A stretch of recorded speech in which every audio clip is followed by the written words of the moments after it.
इसका recording studio Ekangar सराय। ढोलिया ने हिस्सा, ढोलिया ने हिस्सा, ढोलिया ने हिस्सा।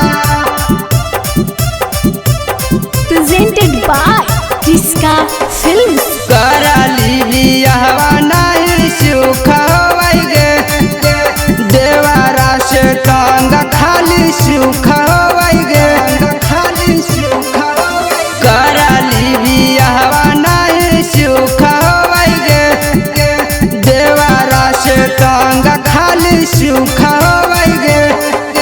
नापे वाला चीज जैसे लाई दिल के खींचा, आगे मांगे लगलै देवरा हमर ढोलिया ने हिस्सा, आगे मांगे लगलै देवरा हमर ढोलिया ने हिस्सा, ढोलिया ने हिस्सा, ढोलिया ने हिस्सा। आगे मांगे लगलै देवरा हमर ढोलिया ने हिस्सा, आगे मांगे लगलै देवरा हमर ढोलिया ने हिस्सा। अरे करा है बाटवारा खेत लैके जैसे फीता, अरे थोड़ा सा कोनिया छोड़ा है नहीं न बीता बीता बीता बीता।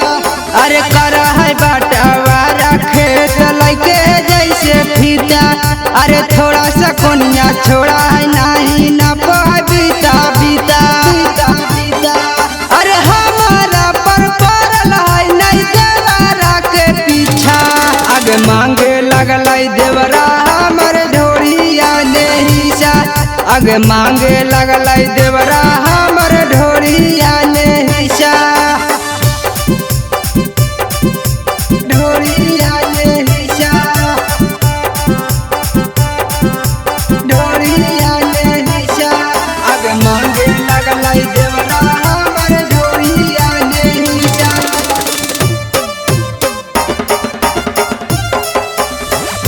इसका रिकॉर्डिंग स्टूडियो एकंगर सराय। अरे बड़ी महंगा बिको हकै नापे वाला चीज गे, धैले हकै देवरा हमर ढोलिए पर जीद गे।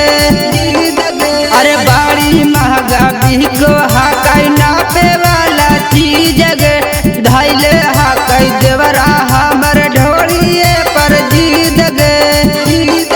अगर राजीव नबी से देवरा नमकर भरे इच्छा, आगे मांगे लगलै देवरा हमर ढोलिया ने हिस्सा, आगे मांगे लगलै देवरा हमर ढोलिया ने हिस्सा। इसका रिकॉर्डिंग स्टूडियो एकंगर सराय।